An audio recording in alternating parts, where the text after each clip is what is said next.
Yes. Hello, everybody. Welcome and thank you for being here. It's Comic Book Radio. I'm your host, Peter Cimetti, and this is episode 105. My guest tonight is Aaron Sparrow. With a name like Sparrow, of course he was a great writer for Darkwing Duck. Sorry, Aaron. We're going to be talking licensed, corporate, and creator-owned comics because this guy knows a bit about all three. So it's going to be a fun conversation tonight. Thank you, Nefarious, for being here. We also have Shane O'Sullivan in the house. What's up, Shane? It will be a great live chat. I hope you're here for it. Frederick, what's up, Frederick? Hope you're doing well. We got Grape Nuka-Cola in the house as well. What's up, Grape Nuka-Cola? GNC. Alpha Proto says, I have Darkwing Duck, the definitively dangerous edition. I just haven't found time to read it. The show was one of my favorites of the Disney afternoon lineup. There you go. It's all about finding the time. Aaron and I were talking about that for a little bit, where sometime is not your friend. We wish we had more time. Who doesn't wish they had more time for everything, right? That's why when people say, I'm bored. You ever hear someone say that? I'm bored. And they're not 5 years old, right? How are you bored? How are you bored? I haven't been bored. I don't think I've ever been bored, actually.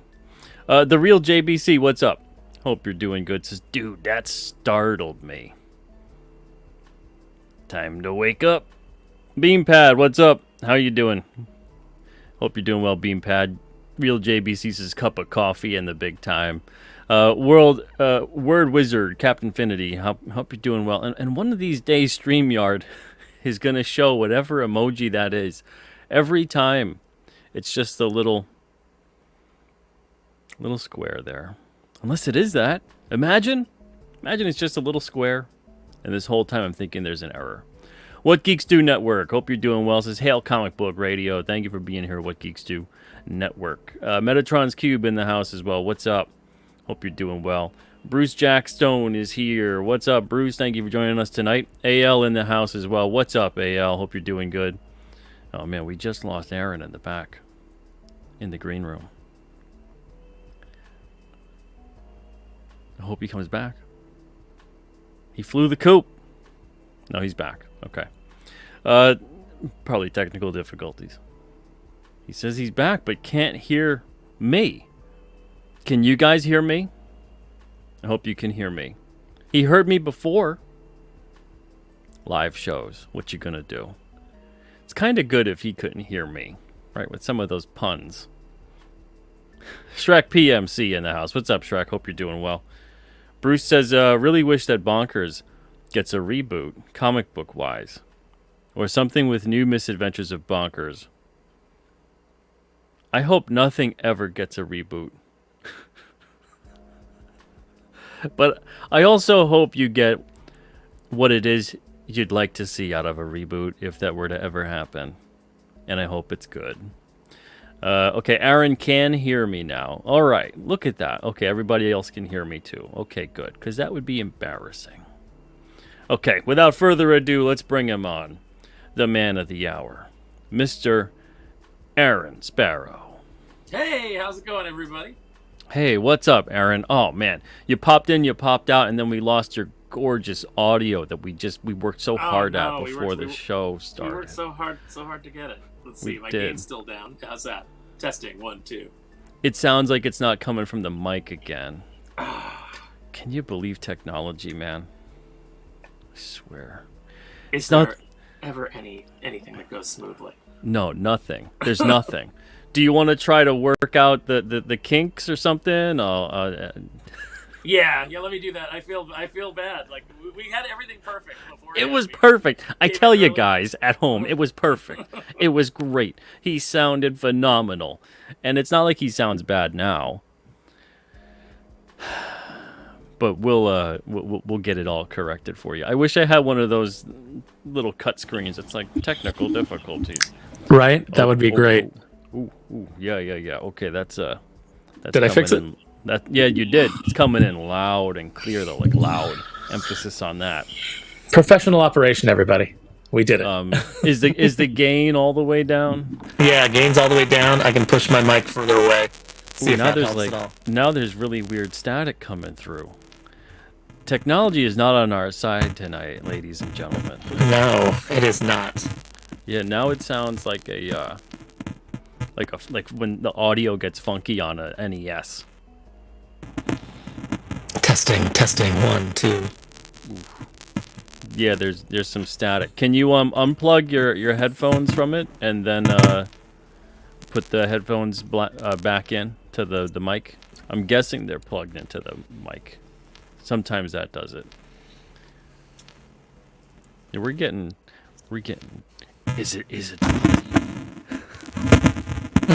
it's some funky interference. Once I unplugged, it didn't kick over, and I couldn't hear you anymore. It was sounding so good. We had it all worked out. I know, we spent time beforehand, guys. I swear to God. we worked on it. Right. Aaron, could you leave and then come back again? I can indeed. We'll try that. Oh, man. It's always something, isn't it? It's live, though, right? So it's live. It happens. It's horrible, but strangely cool at the same time. It's not even like the robo effect, like the max headroom kind of sort of thing. That was some crazy static. I hope we get it fixed. Let's see here. Okay, I did a little sound test before I came back in, and it was coming through the mic, so at least that should be correct. Okay, all right. So the audio isn't going to come through the mic necessarily, which is such a shame. I'm going to see if I could boost you up, though, a bit. Let me see. All right. Hello, Aaron. I think this is it. Oh. All right. Holy smokes. Now it's doing it all over again. What is going on? What is happening? What kind of microphone is that? It is it just says blue on it. Oh, it's a Yeti. Oh, what a is Yeti, up with these Yetis lately?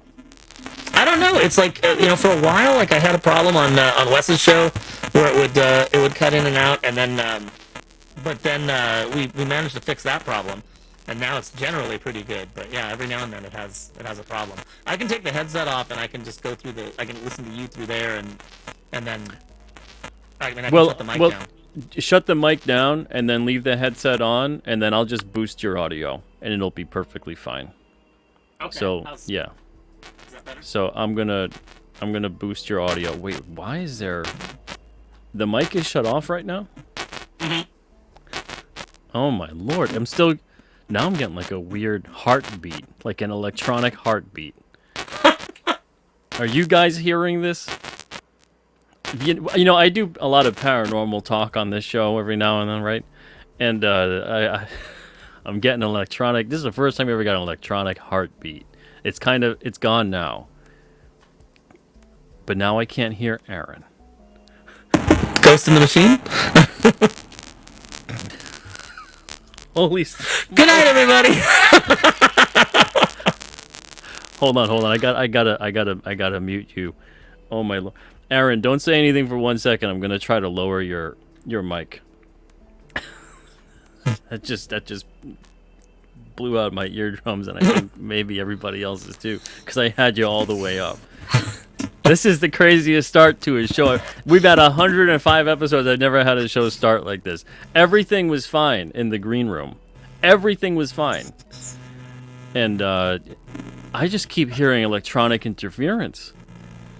It's strange, man. It's like different tones. This is the weirdest thing. If you want, I mean, I could go, I can shut down the screen and everything, and I can just go through my phone. We can try it that way, see if that alleviates a lot of the problems, but then I won't be on camera. Can you unplug the mic just completely? Maybe just unplug the USB. Yeah. That might help. That might help, like, defunk it. Let me knock it.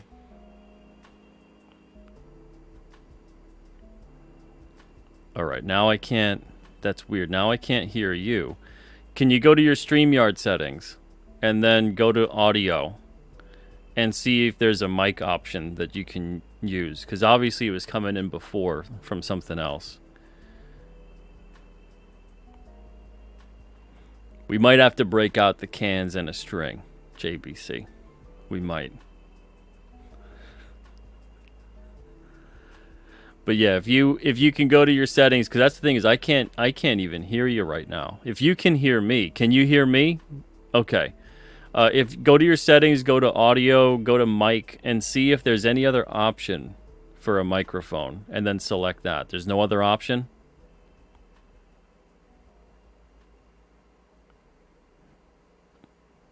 This is odd. A lot of you guys have seen quite a bit of these shows. We've never had this happen. And I'm telling you, everything was working fine before we started the show. There was no problem, no static, no nothing. We figured out the mic. It was coming in loud and clear. And now all of a sudden, super strange. All right, so he's going to try to do something. He might be on the phone. He might do something like that. Spicer, you are a gentleman, my friend. Spicer gifted 10 memberships and says, here's 10 subs for the inconvenience. It's a hell of a show for you guys to get a membership tonight. We'll make it a good one, though. We always do. So there you go. Vincent's now a member. Look at that. Anybody else a member now, too, from Spicer's generosity? Let's see here. All right. Aaron, are you there? Yes, I'm just coming. I called in on my iPhone. Okay. All right. We'll do it live. How is that? Is that at least more controllable? Yeah, absolutely. At least I can hear you loud and clear. I'll just boost your audio a little bit. All right. We should be good to go. Sorry about that, guys. Man, oh man. I swear it was all worked out. Everything was great. You were sounding good. It was coming from the mic. I don't know what happened. I've never seen that kind of thing happen. I've seen sometimes it'll get staticky, and then it'll go away, or it'll be like a very low static depending on whatever. But I tell you, the past couple of interactions I've had with a lot of people who've had a Blue Yeti that's older than 3 years, let's say, they've all been crapping out on them left and right. I don't understand what's going on. How old is yours? This one's maybe 2 years old. Man, it's like it's rounding the corner. Yeah, it was weird because I was sitting in the back while your intro video was playing, and then I tapped on the sound to listen to it, and about halfway through the sound cut out, and I was like, oh, okay. But then when you came on, it also didn't have sound, and I was like, okay, something's wrong here. So Yeah. I don't know what happened. That is strange. All right, man, oh man. Everyone wants to pretend that there are still problems so they can mess with both of us. They're like, Aaron's coming through, but he's speaking only in Spanish? Holy smokes. Man, oh man, oh man. All right. Ladies and gentlemen, the man of the hour, Aaron Sparrow. Hey, how's everybody doing? Thanks for having me, Peter. No problem at all. It's great to have you on, and this is like the first time we've talked tonight. Yes. Absolutely.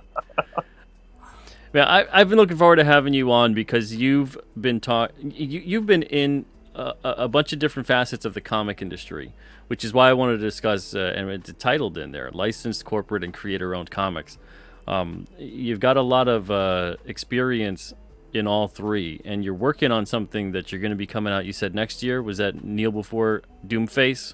Yes, so I'm working on Kneel Before Doomface right now. It's a story that James Silvani and I had discussed for a while, various ideas that we kind of wanted to bring together. James, of course, being my artist on Darkwing Duck. And we were kind of like, okay, what style do we want? We want kind of like something that's got a little bit of a manga flair, so James didn't feel comfortable drawing it himself. He was like, we should really find somebody to kind of like nail that superhero, manga kind of look. And we came across Renzo Rodriguez. I just saw him posting some art, and then I realized that he'd drawn a couple of comics that I'd read, and then just out of the blue, like it was really serendipitous. He hit me up and he was just like, "Hey, I saw you on Thinking Critical. I really like what you had to say." And I was like, "Dude, I was just looking at your work and thinking of how excellent it was." And I ended up hiring him for a couple of Merc projects while we were talking about Doomface. And now we're like kind of full steam ahead. He's about to start pages soon, and Nice. we'll have those preview pages ready to launch the campaign next year. And hopefully everybody digs it. Very nice, man. Oh man. Well, before we get to that part of it, but we'll close the show with touching back on that. I want to kind of get back into what got you specifically into comics, not as a creator, but as a fan, and then let's work our way through that. So, what's the first, if you can remember, what's the first comic that you saw where you decided like I really love this. This is great. Well, I had a little bit of experience with comics before I really got hooked in. Like you get given comics as gifts. So I had some Star Wars comics that my grandmother had bought for me. Never in any kind of like sequential order, just random ones that she was at the store and saw them and was like, "Oh, Aaron would like this." So I remember reading like a really weird Star Wars comic by Marvel that I was like, "Well, this doesn't really match the movie," but I was still kind of interested in it. And then, you'd go to visit some relative and a neighbor would have like a big box of Archie Digest or whatever that they'd give you. So I knew that I liked comics, but I wasn't really aware of the fact that they came out every month and you could go and pick them up. And it wasn't until the G.I. Joe cartoon started doing their tie-in comics with Marvel that I really got hooked in. I saw the commercials. Believe it or not, guys, they used to actually advertise some comic books on TV to get kids into it. And the main reason for that was... I don't remember that. Yeah, because at the time, they weren't allowed to show toy commercials. So, and that changed in the 80s, and it kind of changed everything. But, okay, yeah, well, I guess that's why I don't remember that. Yeah, so Hasbro kind of realized we can advertise the comic book and show off all the toys in like this animated commercial for the comic, and then, kind of hook kids into what we're doing. They'll go to the toy store, they'll see the toy, and they'll want it. And that's exactly that. It worked perfectly because I went and I found the comic books at 7-Eleven, and I said, well, how often do you get these? And the guy was like, they come out every month, so we get every issue. So I started going back to the 7-Eleven, and then as I kind of like looked at the ads that were in the G.I. Joe comic books, I was like, well, I want to get Transformers because I'm interested in that.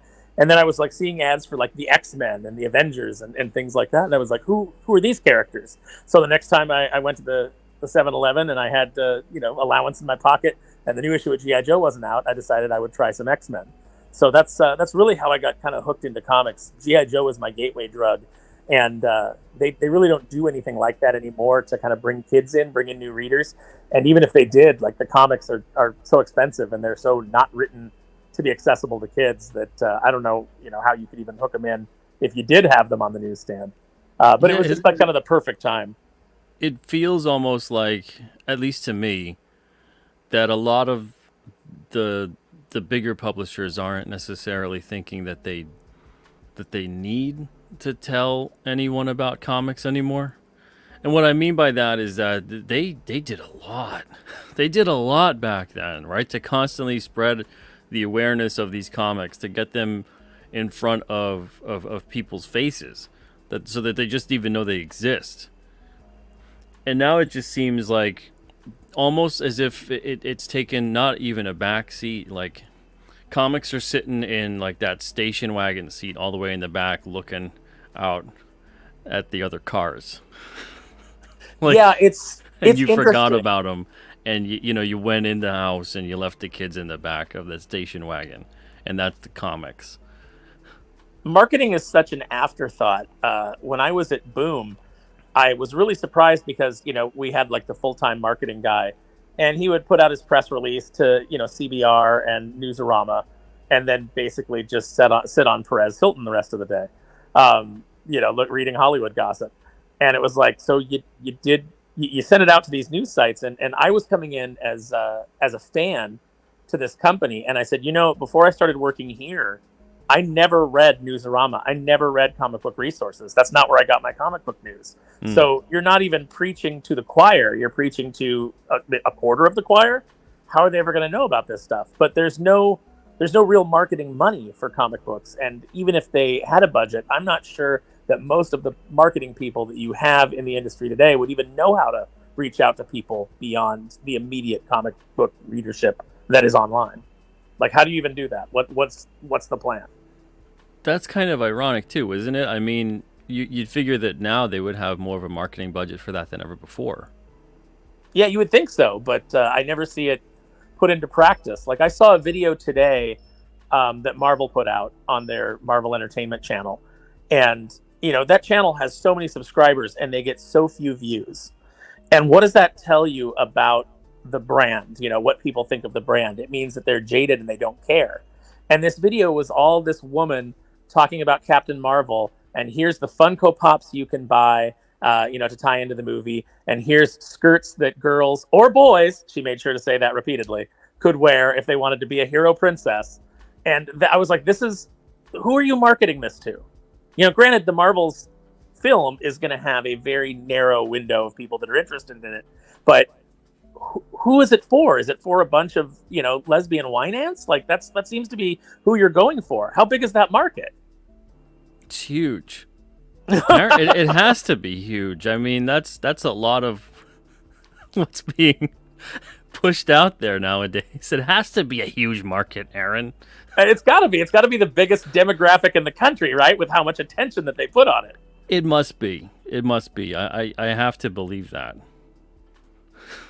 I mean, surely these big corporate entities can't be wrong, right? They know what they're doing, right? I mean, they got their demographics research. They looked at it and went, wow, 90% of the country is not who we thought they were.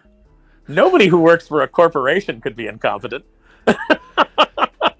Yeah, it's just like the government always tells you the truth, right? And they always know exactly what they're, well, not sometimes they do, but they, they always tell you the truth. And just like the corporations too, they know exactly what they're doing at all times, and they never ever don't know what they're doing. It's and they're all focused on sales, right? There's no agenda. Yeah, and that's the thing that's strange, isn't it? I mean, we've had comics around for how long? Man, a long time. Decades upon generations. And it seems like every comic under the sun, for the most part, has been created. It seems like that. Even if it hasn't, it really feels that way. There's a lot of comics out there. A lot of stories, a lot of characters, a lot of comics. And to think that people could even hint at suggesting that comics weren't diverse, or comics didn't have certain subject matters discussed, or that whatever. Now, certain comics, maybe, because it just didn't make sense for that story, but comics in its entirety, I don't think that there's any subject that comics haven't fully explored. No, I think that comics, back when the market was healthy and you had all kinds of companies producing comics from, you had Comico, and you had, all these smaller publishers coming in, before the big image revolution, you had all of these different books by all of these different creators from all of these different backgrounds.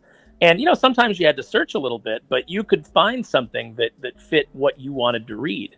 And I don't have any particular objection to any type of book being aimed at any type of audience. I want comics to be as broad as possible, but I don't want them to be as broad as possible to the extent at which they ignore the broadest segment of the audience in order to chase these niche audiences that cannot support the industry, that cannot support a line of books. Tim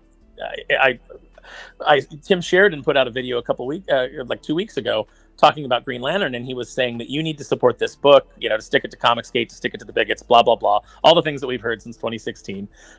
Still fighting that battle that nobody even cares about anymore.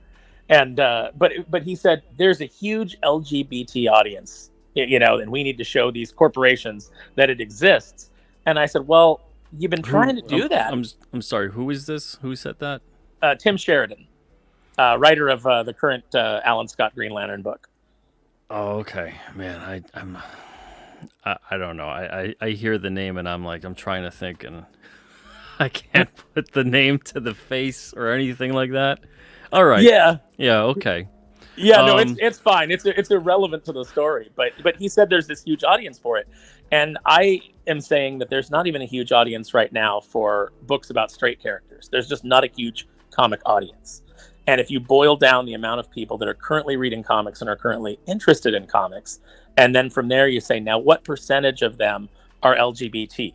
Now what percentage of that LGBT audience wants to read LGBT superhero content? And now what percentage of that percentage wants to read LGBT superhero content written by Tim Sheridan? Yeah, There's it reminds not a huge me of audience at you all. ever see Goodfellas? Yes. Love You that know movie. that? Yeah, you know that part where he's slicing the garlic like real thin with the razor, right? So that it liquefies in the pan? Yeah, they're like that's the garlic is that little garlic is the whole audience, and it's like if we just slice this little slice. Yeah. And profit? That's what it's kind of like. Yeah, because it really feels like how much of that minuscule piece of little garlic you want to get on that. And now that works to make that sauce. But that's not you don't want to like get like the tiniest little slice for your audience. What you should do with the majority of your line is you should aim for the broadest audience possible, which has always been heterosexual males, and you may want to change that. And you may want to broaden that market. Everybody wants to broaden their market. Everybody wants to get more sales. I would even say you don't even have to look at it in the realm of aim for a gender or a sexuality or whatever or ethnicity or I hate that kind of demographic. I like the demographics of people who like certain kinds of stories. I like the demographics of aiming to entertain as a storyteller via the virtue of the story you're creating, as opposed to saying, well, what kind of stuff do males 18 to 40 like? What kind of stuff do girls ages 8 to 18 like? I mean, it's a whole different thing to treat it, and that's the irony. Is you can go into the demographics like that and treat it like the merchandising department that's creating product just for people to have, and it fits a certain age based on income, based on usage, based on all kinds of other things. But stories are not as simple as that. Stories are not as simple as just pick the age, the gender, the sexuality, the region, the this, the that, whatever, and then create a story. Because then you can have all your demographics, but a story demographics do not make. So you still have to then make a story, right? Yeah, exactly. Because the thing that seems to be forgotten in all this is that people are complex. So you can have demographics that tell you like, well, this is our audience. But what is the audience buying? That's the research that you have to look at. What are they buying? Okay, so they're interested in that. So let's give them more things like that. And the more things like that we sell, the more we can experiment. The more we can try to reach another audience with a book that's, we know it's going to be more niche. We know it's not going to have the same broad-ranged appeal, but we can do that because the rising tide lifts all ships. But what they decided to drain the ocean, and chase off everybody who was their broad audience to focus on these niche audiences, or to focus the things that the niche audience would be interested in into every single book. And it turned off the broader audience. We want interesting stories. We want interesting characters. We want superhero action. We don't buy a superhero book to see two characters sit in a diner and talk for 14 pages about their feelings over cheesecake. That's not what we're interested in. I know that was really big like 5 or so years ago. Is that still a thing? Yeah, it's still a thing because they're hiring the same slice of life writers. They're hiring people who, comics used to be written by guys like Jack Kirby, who'd been to war and who had lived life and, were in their 40s, and he was a grizzled, veteran of the human experience. And he could bring all of that to his stories. And now, because the industry has shrunk so much, the wages have shrunk so much, and writers are cast instead of hired on merit, instead of hired by their achievements, in other storytelling mediums. They're just kind of cast. You get a lot of slice of life writers. All they've ever known is living in a city and going to, the corner diner with their friends and talking about their sexuality. And so that's what you're getting in these books, because that's the only frame of reference that they have. They're not even that well read. Yeah, it's, and that's why, like, when I saw King All right, wait. Cryptid, Before I completely split my audience, and for those that watch the show afterwards, are any of you? Do you guys do that? Is anybody watching the show? Anyone in the chat right now? Do you guys go to like the corner diner and sit down with your friends and discuss your sexuality? Does anybody do that? I'm going to guess I your just want to audience know. does. Maybe I'm unbelievably out of touch with the majority of people. I have no idea anymore. Every day is a new mystifying journey into the unknown. That's It's why the paranormal, when I discuss that, it feels more normal to me. I feel like I understand that better, and it's easier for me to explore that and contemplate it. Ben says he does it every day. All right. Well, okay, Ben, I don't want to offend you then. Well, then, Ben, I would that is ask, what you do. if you do I that hope you every like those day, comics. yeah, if you do that every day, Ben, do you then go to a comic book and say, I hope this is about the thing that I do every day, because I want no escapism. I want to be mired in everything that I do each day. I don't want to see a guy fight a giant dinosaur. I don't want to see aliens invade. I don't want to see, superhero action. I just want to see what I do every single day. I want this comic book to be the Ben comic book. Yeah, and the thing is, I've enjoyed many different slice of life comics. I mean, these were probably circa 95 to 2005. But this is it's like when people call it fan fiction nowadays, it feels like even that's a disservice to calling it fan fiction. Because it doesn't feel like fans are necessarily making it. Like if you were a fan of something, why would you want to completely deconstruct it and almost like humiliate the thing that you're a fan of?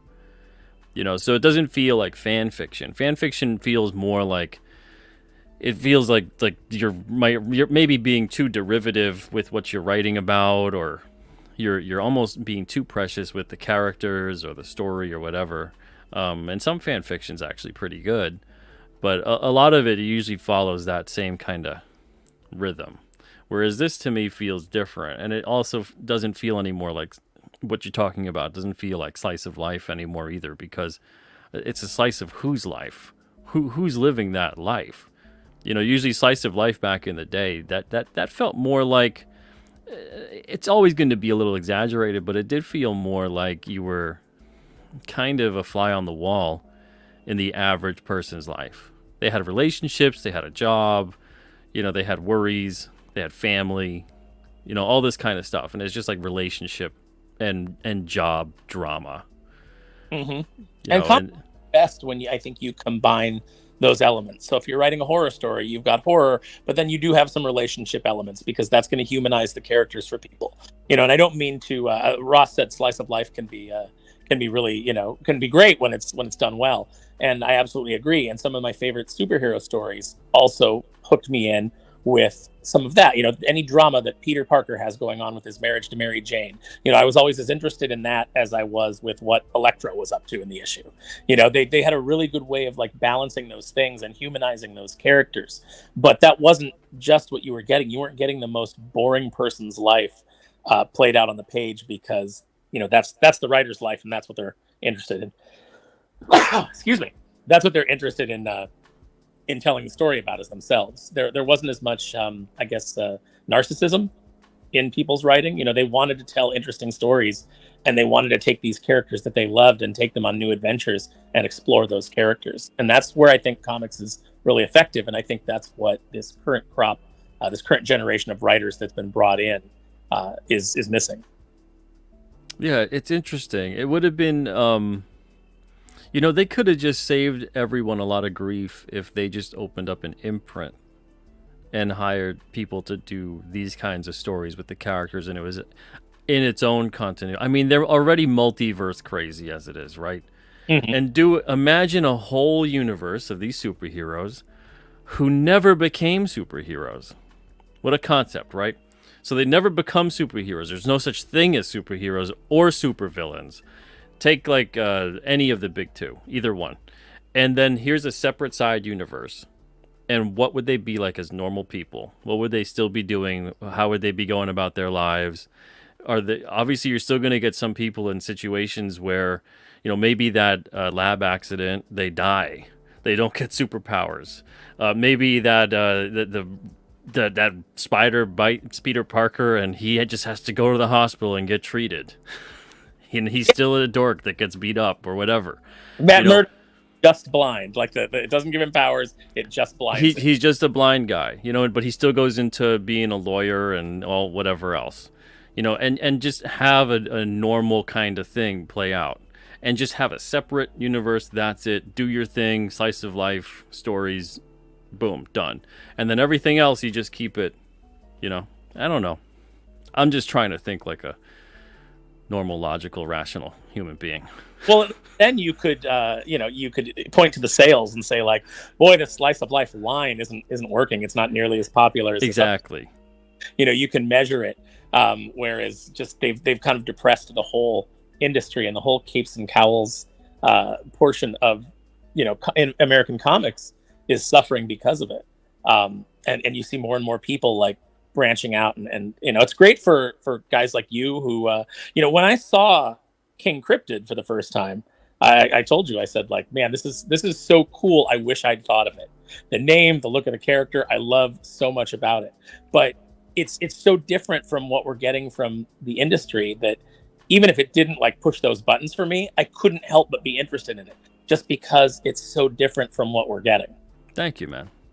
Yeah. No, I have not checked it out yet, and I feel bad, but I'm super interested in it. I think it looks great. Building me up just to let me down. I gotta be honest. I'm so behind on. There's so many people whose books I'm like, oh, that looks really good, and I've either haven't ordered them yet, or I've ordered them and haven't read them yet. By the time you do get King Cryptid, it'll probably be at issue like 15 or 20 or something like that. So you get a big old stack at that point in time, Aaron. I can binge it. Yes. You can binge it, and it's fun because it's episodic and ongoing. So it's not like it's big story arc after story arc after story arc. You're gonna get like if you get into the first 20 issues at that point, issues 5 to 9 are funded right now. 1 to 4 are available. But if you were to like come in there at issue 20 and you get 1 to 20, you're gonna read that and go, oh, I could have just like started at issue 20. Because I'm not really going to be lost. But the reason you'd want to read the prior ones is because you missed out on all the fun. Yeah. There were so many things that had happened. So many characters, so many, parts being developed around the story that you'd want to go back and check it out. Which is honestly, that's what I loved about comics. Was going in there like issue 184 or something. And was like, oh my, this is great. Who's that? Who's this? What's that about? And then you want to go, wait, that means there's 183 others I got to find, And that's before, obviously, you realize probably issues like 1 to 30 are going to be a pretty penny and difficult to find and whatever. But you still go in the shop at that point or whatever, and you go to the back issue bin, and you find like issue 139, you find issue 152, you find issue 71, whatever it is. And you pick them all up, whatever look good. And then you read them, and then you keep getting more and more. And that's what I loved about comics, and that's why I'm making King Cryptid in that same way. See, and I love that because that's, obviously I got in early on G.I. Joe collecting, and I got Transformers at issue 1. But when I got into X-Men, it was already, they'd been around for a while. So I got into like the late 200s, early 300s is where I started collecting. But then my uncle's like, there's like a comic store like in this area, right? And I was like, what, a comic book store that only sells comics? He was like, well, I mean, they sell coins too, but yeah, pretty much. They got a bunch of comics. So I went down there and I discovered the back issue bins. So part of my allowance became, okay, I'm not only going to get the new comics that are coming out, but I'm going to start filling in the back issues, and as many as I can get. And that became like the weekly quest for me, is going to the comic book store and spending a couple hours just rifling through the back issue bins and deciding what it was I was going to spend my money on to keep my collection growing. And I really miss that. You can't, I can't find a comic book store anymore that you walk into and has just tons and tons of back issues there for you to flip through. It's almost non-existent. Yeah, they're getting rarer and rarer. I'm lucky in the area. They all used to have something like that. One of them used to have a really good back issue area, and you could buy like 10 and you get 5 free. If you bought 20, you'd get 10 free. And then they stopped with that, and everything became like very overpriced and no deals anymore, and that was a disappointment. Now we only have one that has a 50-cent area, Mm-hmm. and they've got a lot of gold in that, man. Like, oh my God, the stuff I found is amazing. But the store is so cluttered that I'm like, you guys could put at least like 30 more boxes and make them 50 cents, because no one knows what the hell's in what. That box is over there. It's been there for 20 years. It's got stacks on it. It's got stuff in front of it. You know, it's kind of sad to me seeing that and wondering what the heck is over there. And there's a lot of that in that store. And I'm like, man, I wish they could actually go through it, have some kind of a crazier sale, whatever it may be, clear some room out, because I'm sure they've got some amazing stuff. But they do a pretty good job, though, at least keeping the back issue 50 cent bins stocked. But that's the thing that's crazy, is that was kind of a normal practice with all the back issue bins. And then it seems like a lot of shops have either gone away from the new comics coming in. They just do like a pull list only sort of thing. Mm-hmm. Or they've stocked heavily in like the Funko Pops, and manga now is becoming a juggernaut more than ever before. So the gaming cards as well is keeping a lot of shops afloat. Comics are really, in every way, shape, and form, taking a very painful back seat. And it feels like, at the very least, there's no end in sight really to it. And it feels like it's by design at this point. It really does. It's depressing for me when I talk to, like, one of my very best friends, Jesse Snyder. He's got 4 kids, and I'm, basically like the uncle to all of them. And he talks to them about comics and teaches them about, they've got a love of comics because of it. But when we talk about the days of going back and being able to rifle through all these back issue bins, they just have no conception of what we're talking about.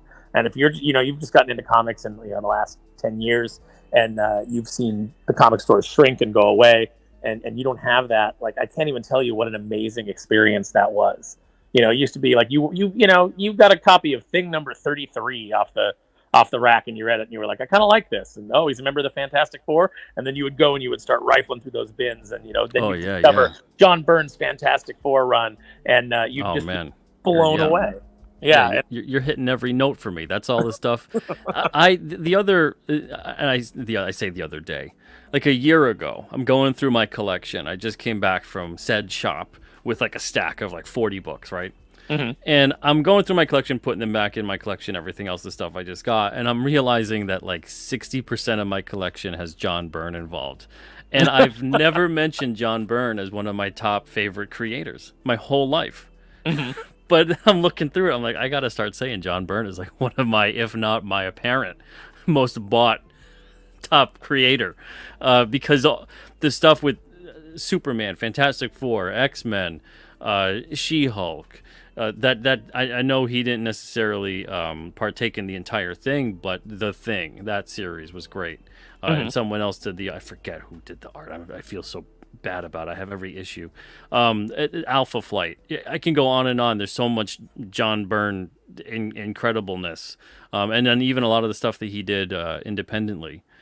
But I had no idea. I have this collection, and I had no idea that like 60% of it, roughly speaking, is full of John Byrne. I remember reading West Coast Avengers, and then they announced that John Byrne was coming on to that title. And I remember being so excited for that first issue, because it was like, oh my gosh, I've been reading this, and it's been decent, but now things are right. Like, I just knew things are really going to kick off. He's going to come in. He's going to do some crazy stuff. I'm sure he's got big plans, because I'd read some of his previous work and I knew how solid he was as a creator. And he did not disappoint. He came in with a bang. He had Vision get kidnapped. He had him get stripped down for parts. They ended up changing the title to Avengers West Coast. And I think that was his idea, because he said, like, when you go in to buy Avengers, it should be sitting there on the shelf next to Avengers, not all the way down in the W's. You got to have that crossover appeal. But yeah, it was a great story. And as an action figure fan, they just released it's an Amazon exclusive, but it's a figure 5-pack of that era of kind of West Coast Avengers. It's got Mockingbird, it's got Hank Pym in the red outfit. Just from like right prior to where he came onto the book. I And wonder if that's why what you're talking about with the alphabetization. I wonder if that's why it went from Avengers West Coast Avengers to Avengers West Coast. yeah, that's exactly why. And at the same time, I think they had solo Avengers, which would focus on, you get Yeah. stories that would focus on one Avenger each. And they changed that from solo Avengers to Avengers Spotlight, so it would also sit up with the Avengers titles. See, that was when they wanted to sell comics. Mm-hmm. Yeah, they didn't just put things out and say, well, we did it, guys. It's Yeah, on yeah. Because we and talk it won't- about, it won't make. I have a lot of people on the show in the chat too.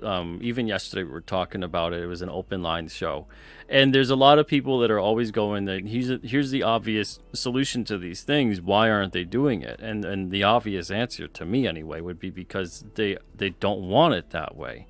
They purposefully want it done the way that they're doing it right now. Today I even saw you had commented on something Rob Liefeld had said about he thinks that Marvel's going to course correct. They're going to right the ship in 2024. And he didn't expound upon it. That was just it. That was his hot take. Mhm. And I don't know if he's just saying it, but I don't have any faith that that's happening next year. That's not happening. I don't think if they're going to right the ship, I don't think they're going to right the ship at all until 2028. And I don't think it's going to be in the way that people think. I don't think it's going to be like a return to form. I think it's going to be a righting the ship, kind of more mirroring your comment in terms of slashing a lot from their line and getting rid of a lot of people. And I'll take it even a step further and say that probably by 2030, we're going to see a sea change across Marvel and even DC. I think we're going to see a lot of their new stuff cut, if not all completely gone, and reprints like crazy. Yeah, I've agreed with Neon of Clownfish TV for the longest time. We've both been saying that eventually these things are going to get licensed out the way that Disney does with like its standard characters, like you see them over at Dynamite right now. They're going to get licensed out. All the Marvel will go away in the way that it exists. You'll still have Marvel comic books being published, but they'll be, they will farm them out to somebody who pays them for the license and then produces the work, and then they own the work, after the fact. So I think that's where it's headed with the big two.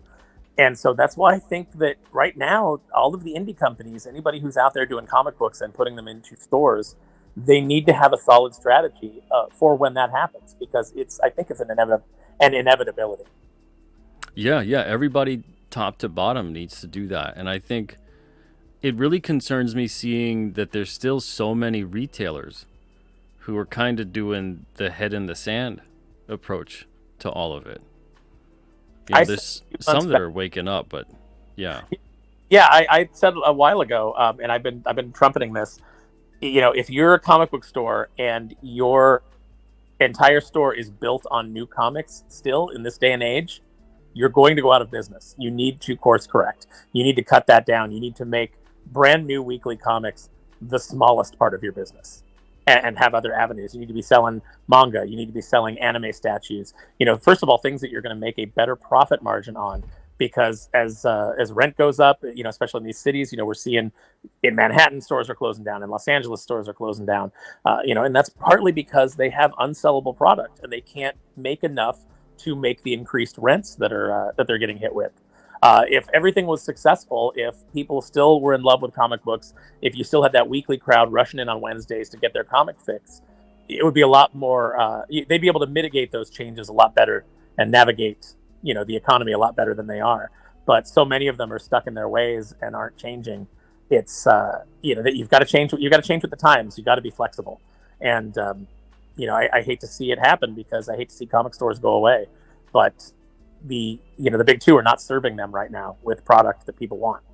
No, and there's too many stores that are in the same predicament of the store that I was talking about, and I really like this specific store. I would say their name, but I don't want to throw them under the bus in particular. I understand. I mean, they've been around for like, I don't know, maybe 30 years. The store I'm talking about, and they do a solid job with the back issue stuff. But like I said, they probably have upwards of $1 million in product that's buried within their store. It's just like an Egyptian tomb in there, and it's almost like they need a couple grave robbers to come in and pick them. And I'm not suggesting that things happen. I'm trying to use an awkward analogy, but it's frustrating going in there and seeing it's not supposed to be a museum. It's supposed to be a store. All these things are for sale. All these things should be bought. And there's just no way. There's no way that over half of that store is ever going to be purchased until the sad day of we're going out of business, and then everybody comes in to pick them dry, and then that's when they'll discover all the buried treasure in there. And that's just because they're not organizing it in a way that makes it conducive to be able to actually put any of their stock in the way that they have it. They're not.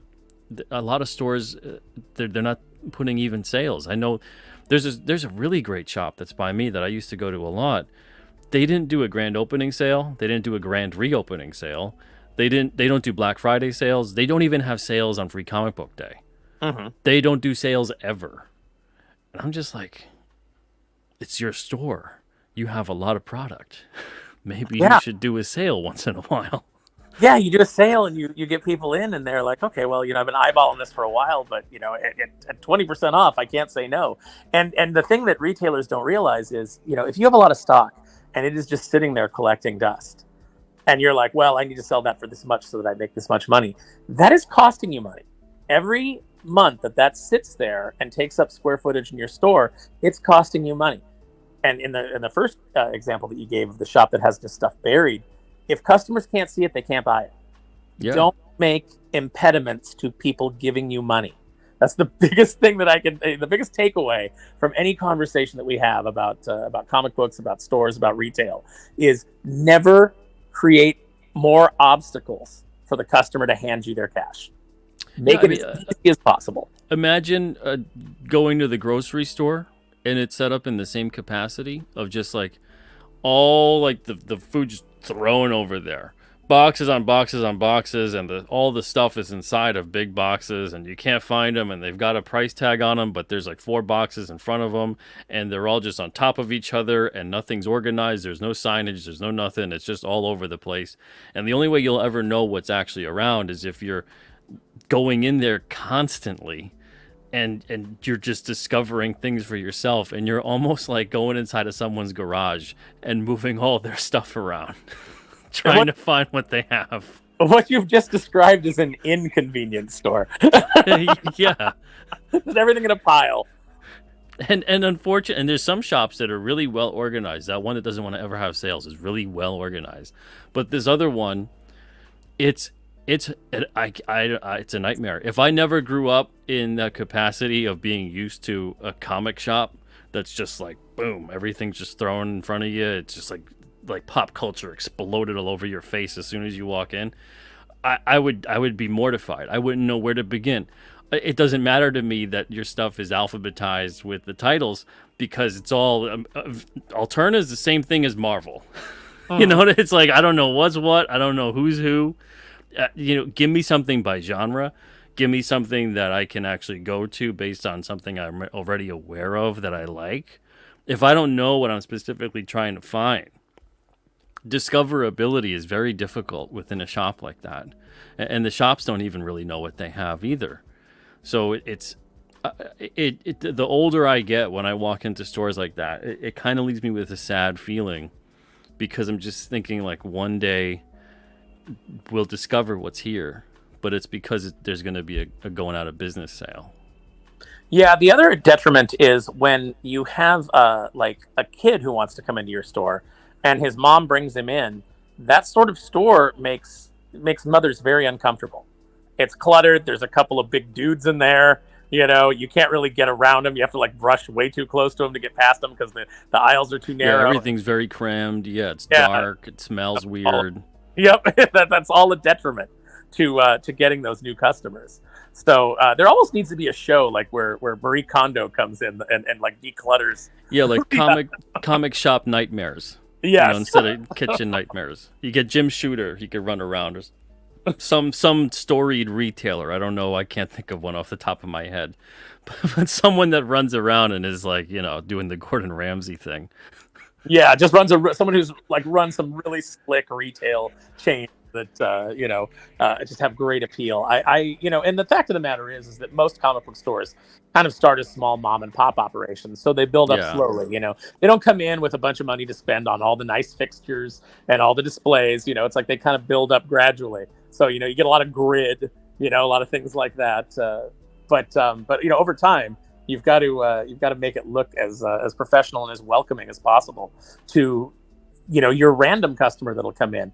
Because if a kid wants a comic book or he wants to look at the toys or whatever and comes into your store, maybe that customer, maybe they don't become a weekly comic book customer, but they occasionally pick something up and they come in and they get a Funko Pop and they buy some cards. You got some Lorcana, you got some Pokemon over there, let me grab some of that.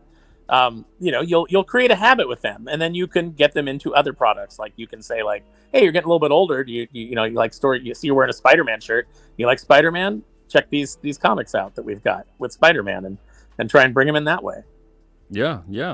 It's man, there's so many topics of discussion when it comes around the retail side, and I'm not trying to like pick on the retailer or anything like that. I know that they're, like you said, it's a lot of them are mom and pop shops, and they've grown organically over the years, and the industry and the world has really changed all around them, like it has for all of us too. But it just seems like, I think we're seeing a lot of people, there's a mass exodus of people, creators, etc., kind of leaving that atmosphere because it's just not conducive anymore to surviving. If Alterna was still within that atmosphere, we would have closed down in 2020 when that pandemic hit and Diamond did what they did, and we didn't just go, you know what, we're going to start selling direct and put the pedal to the metal. That would have been it. That would have been it. It was already a rough going anyway, and it kind of created a weird kind of target on our back with a couple of the things we did in terms of affordably priced newsprint, yada yada, things that we were doing that a lot of people heard could not be done for a while. So it kind of got a lot of people really pissed at us because of that. So it already created a weird, awkward situation. And then when we went into newsstand, even though we staggered it and we had delays of 2 months, so if a comic shop got a book, 2 months later the newsstand would get that book. And then 2 months at that same point in time would be the next book going to the comic shop. And I can't tell you how many comic shops boycotted us strictly off of that, because we were doing newsstand too. And even when I explained, well, we took out the back cover as an ad that had the comic shop locator on it to direct people to find the next issue at their local comic shop. We're specifically doing this to send people to comic shops, but people who aren't aware of comic shops, who would just see a book and go, hey, $1.50, let me pick it up. And then they look at the back cover and go, oh man, wow, comic shop locator. Yeah, let me see if there's one in my area. And they still, maybe I can find 1 and 2 there. So man, I can't even tell you, man, dozens of shops pissed about that. I was like, that's when I knew the industry's doomed. Yeah, it's absolutely short-sighted, because it's like, I can't cost you a sale from a person who never would have found your shop by having the book at the newsstand. Yeah, like I'm marketing for your store right now, man. I'm using the most valuable advertising spot you could use on a comic, and I'm putting the comic shop locator on there and saying, go find a comic shop near you. I'm directing business from the newsstand to your shop. And then what happens at that point is up to you. If I'm passing you the baton. If you want to stop dead in your tracks and you don't want to run the race anymore, that's on you. Mm-hmm. But no other publisher was doing that for shops. And I couldn't believe how many of them got pissed off.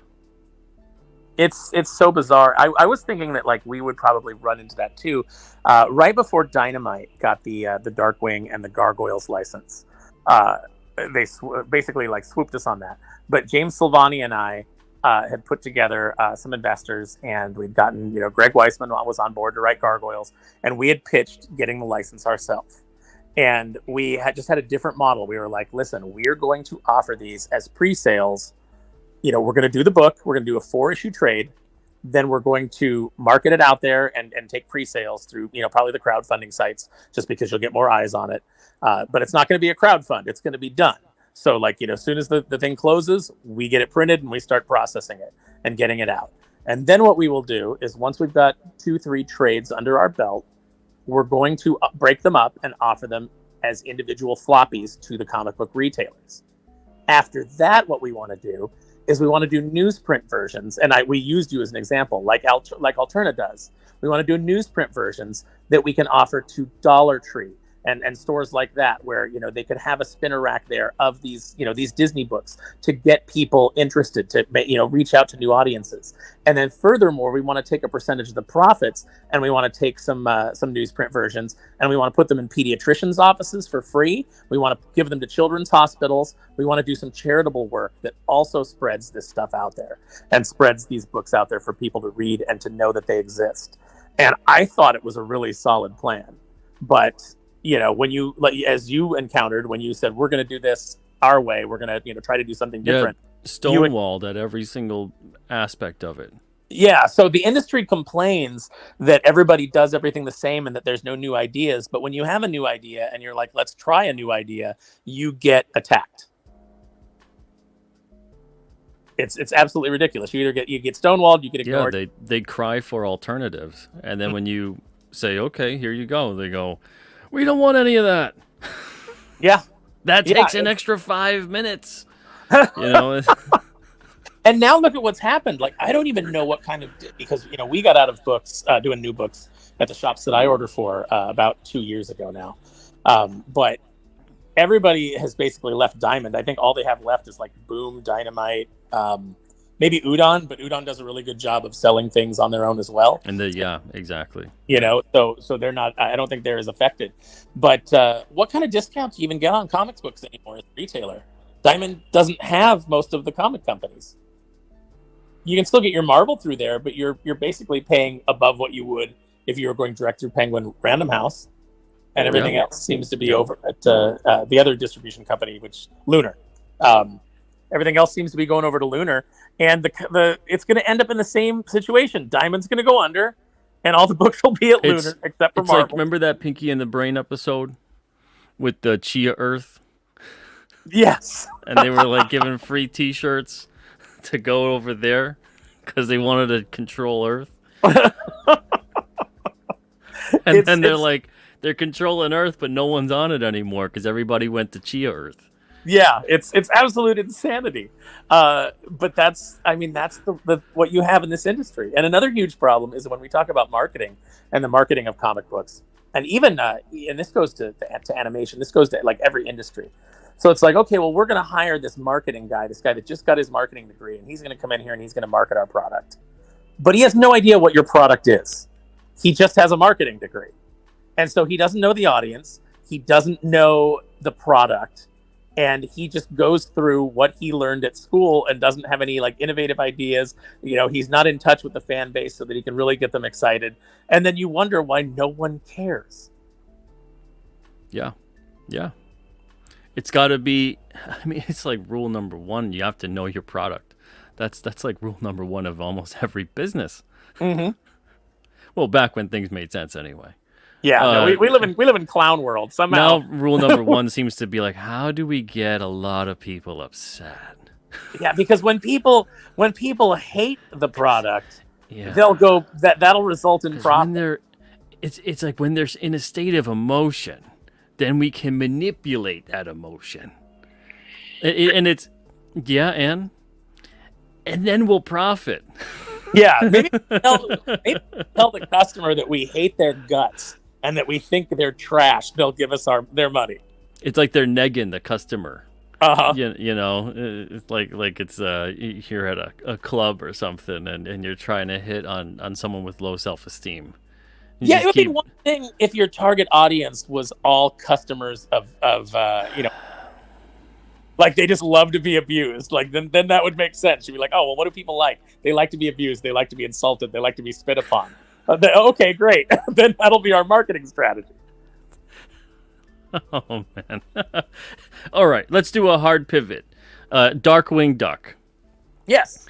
As far as Darkwing Duck goes, What got you into that position Well, to I be was a writer? so I was a huge fan of the Darkwing cartoon, and of like the whole like kind of like Disney afternoon. My brother and I would watch it.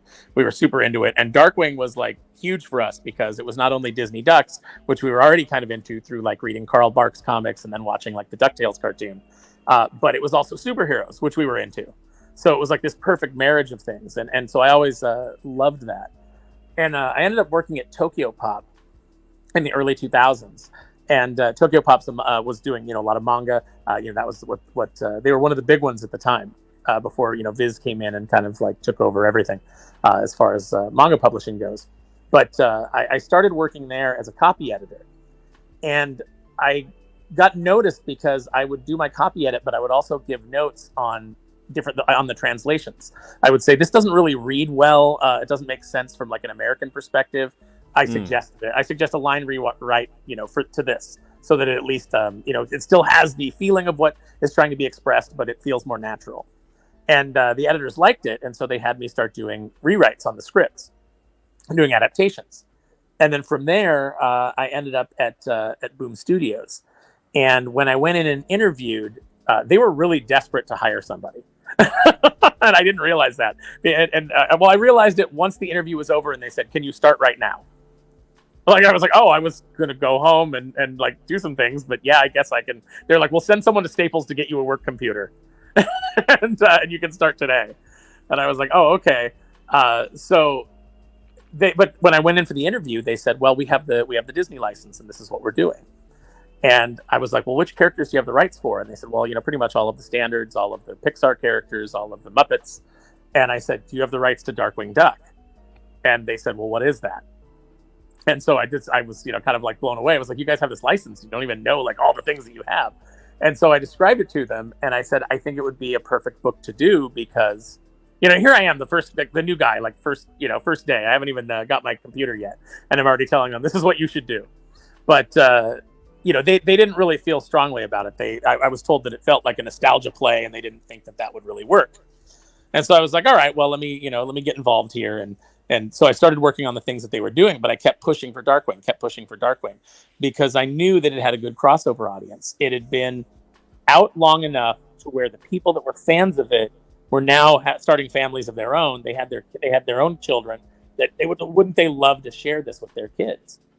So I kept pushing for it. And Disney, Disney Publishing, my contact there was Jesse Post. And Jesse Post was really big on it. He was like, "Yes, you should do it. I want you to do it. We want you to do it." And so it was just a matter of convincing Boom. And it wasn't until, so they wanted to do like these Mickey omnibus, where they would just reprint a bunch of old Mickey stories and things like that. They were like, everybody knows who Mickey Mouse is. And I would always say, everybody knows who Mickey Mouse is, but everybody knows Mickey as a t-shirt. They know him as a sweater. He's an icon. Nobody really knows his character anymore. If I ask you to tell me something interesting that Bugs Bunny did, you could rattle off 15 things. But if I ask the average person, tell me something interesting Mickey Mouse did, they'd be like, I don't know. He kind of talks like a girl, I guess. He beat up those Jonas kids in that South Park episode. South Park, yeah. Yeah, that was great. Get out there and make me some money. So, I had maintained that the Mickey idea was going to fail. And, it was like, okay, well, you're just being negative. And I was like, I'm not being negative. I'm trying to avoid, like, I work for Tokyo Pop. I'm one of the only people in here who's worked for another publisher. I've seen mistakes that were made, and I'm trying to help you avoid them and, avoid spending that money on, a harsh lesson. Well, sure enough, they thought they were going to sell all these Mickey trades to libraries. And at the time, I was like listening to stories on NPR where they were talking about how libraries had no money.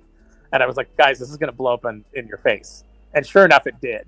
And there was one really bad December where there was so little money coming in that basically we had to sit down and decide which invoices were the oldest that needed to be paid.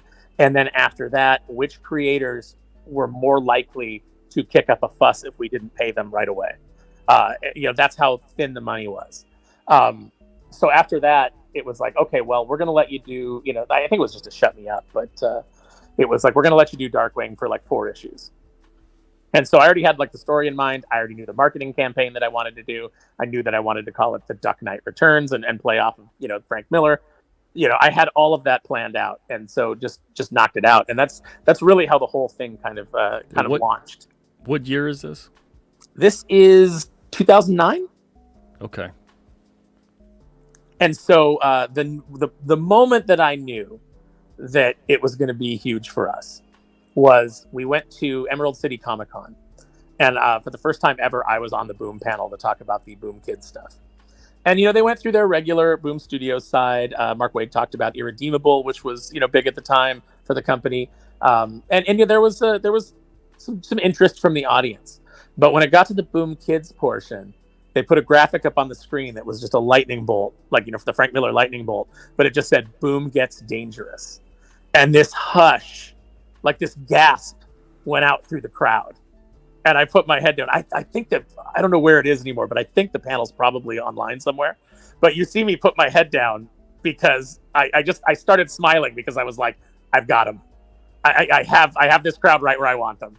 And then we brought the image of Darkwing in front of the lightning bolt up on the screen, and everybody like got really excited and clapped and cheered, But it was like that moment, that gasp was like, we want this so bad, but we dare not hope, even though it looks like we're about to get what we want. It's just too much to hope for. And they kind of like held their breath until the announcement went up, and then as I was talking about it, I had my phone sitting on the table in front of me. And the story had gone out to the news sites at roughly the same time. And my assistant editors were sending me like tweets and comments from the forums that were where people were like just super excited. And I was like, oh, this is going to be amazing. So for you, with that title, you then decided, obviously, that Darkwing Duck should be the opposite of anything that he's ever been and done. Right? No. Actually, what I wanted to do was I didn't want to do a reboot. I didn't want to rewrite history. I wanted to treat it like it was a new season of the show. So if you watch the show, everything that you knew from the show still counted. It was going to be the foundation of everything that we did in the comic book. We were going to do some new things. We were going to tell some new stories, take some characters in some new directions. But we were always going to try to remain true to that foundation of the comic book. And as soon as I was allowed to, I went and met with Darkwing's creator, Tad Stones, was the showrunner, was basically Darkwing's dad, and had a long meeting with him and showed him the scripts that we were planning on doing, and he gave us some notes. And it was funny, on the way over there, Ian Brill, who was actually going to be doing the actual scripting, because Boom told me that I was not allowed to do it. I could plot, I could come up with the stories, but I wasn't allowed to do it. I hadn't made my bones, as I was told by the managing editor, even though I was the only one who had published work outside of Boom at that point. But companies whatever. Are funny. Yeah, I was getting to do what I wanted to do, so I didn't care. But we were on our way there, and I was asked, like, well, if Tad doesn't like the pitch, what are we going to do? And I said, if Tad doesn't like the pitch, we're going to rework it until he likes it. Because there's nobody who's more familiar with what will work for Darkwing and what won't work for Darkwing than the creator of the show. And fortunately, Tad was very encouraging. It's really one of those situations, people tell you don't meet your heroes, but Tad could not have been more amazing. Like, just so magnanimous, so willing to share, like, just the ideas behind creating stories and creating characters with you. He still gave me one of the best pieces of advice that I've ever had in writing characters, and anybody who's heard me talk before will probably know this, but for those of you who can apply this to your own writing, I think it'll also be helpful. He said, decide what actor you would cast in that role, voice actor or screen actor, whatever it is, but decide who you would cast. And once you do that, you'll have a better basis for writing them, because you'll be able to figure out their mannerisms, their little idiosyncrasies. It's just been a huge help to me in character writing. And I think that's why people compliment the Darkwing books that James and I did, aside from James' spectacular art, and which really just captures these great versions of the characters. People always talk about how the dialogue, they can hear the voice actors in their head when they read the dialogue. And you need that intonation pattern. Mm-hmm. That has to ring true. There's nothing worse than that in a licensed book, especially when you have the whole point, I would imagine, is that you're trying to play up the familiarity with the character, and to then go and have them behave, act, say, the things that just don't make sense for that character. Nothing's got to pull you out of it more than that. Yeah, and that's what's going on with the current books that Dynamite opted not to use James and I. They wanted to go in another direction, which is fine. But I've read the comics. I just read. I was at an appearance in Chatsworth for We Can Be Heroes comics, and they gave me a big stack of the new comics to go through. And I was sitting with Dev Ross, who was one of the original writers on the show. She actually created Morgana Macabre. That was her creation. She created Paddywhack, who we use both those characters in the comics. And she was reading through them, and she was like, "What is this? Like, none of the characters sound like themselves. None of them have distinctive voices." And when I read the new pages for like Negaduck 2, I was like, "This is not Negaduck. This doesn't. He doesn't talk like this. He wouldn't say this. This is not his sentence structure. This is not where he would have the emphasis. This is not, And it really bothers me, and I can't read those comics because of it. I'm too close to the source material, and I lived with it too much to have somebody to read work by somebody who's just coming in to do a job and who isn't passionate about the characters and their personalities." Now, do you feel like they're purposefully trying to do that, or do you feel like that is clearly just incompetence? I think it's just the nature of, when of like writers who are coming in and saying like, "Well, what am I getting paid? This is the amount of effort I'm going to put in for that dollar amount." I think it's probably more that, because I don't want to say that these writers are incompetent. I just think that no one's working for the job they want anymore, huh? They're just working for the job they have. Yeah, it's like, and I know some writers who've said that, and who've said that to friends of mine. They're like, "Well, how many drafts I do depends on how much I'm getting paid." And from a practical standpoint, I understand that. But at the end of the day, my name is on it. You got to make that. Yeah, exactly. Right. Yeah. So that's always been my focus. Is I always want to deliver the best possible version of the thing that I'm working on. And what is it? If it's a licensed book, it's like, okay, what is it that I love about this? What is it that the fans love about this that are outside of myself? And how do I give them what they want? Maybe in a way that they don't expect. I want to tell some stories that kind of like, they don't necessarily know where it's going. I want to surprise them. I don't want to just do the rote thing, but at the end, I want it to feel like, yeah, this fits. This is what I wanted. This is, this is the characters that I know. I have that warm feeling of being a kid again and going back and watching the characters on Sunday, Saturday, or on the weekdays after school. That's what I want to bring to the table. I want people to feel that passion and know that, hey, I don't necessarily like every story that Silvani and Sparrow did, but I know what they were going for, and I love it overall. I think that they really cared like I care about these characters. Well, it's like even with the series itself, the animated series. I mean, there's some episodes that you're like, yeah, that was great, and then others that you're like, yeah, they're not as great, and so but it always still feels like, yeah, that feels official. It feels like that was just the story that happened, or the character that was focused on, or whatever it is. It didn't feel like, who's wearing Darkwing Duck skin today? Yeah, like what have you done with him? If you can take the dialogue balloons and move them around so that they're coming out of the mouths of different characters and you can't tell the difference, you haven't done your job as the writer. It's interesting, though. It really is. I think it happens a lot in entertainment nowadays, especially because of the fact that, especially comics, right? Because we're talking about the whole concept of getting, you don't want to work above your pay grade sort of thing. But the thing that happens is then you actually stagnate your growth. So you stay longer in that position. So if you're a really great artist, if you're a really great writer, and you are purposefully working and putting out a lesser product because you're like, I'm not getting paid what that is the level of what it should be. First of all, I don't know how I don't know how I would be a worse writer or a better writer at what I am right now. And what I mean by that is that whatever I'm doing, I'm putting in what I would define as, this is as good as it's going to be for this particular story, this particular issue.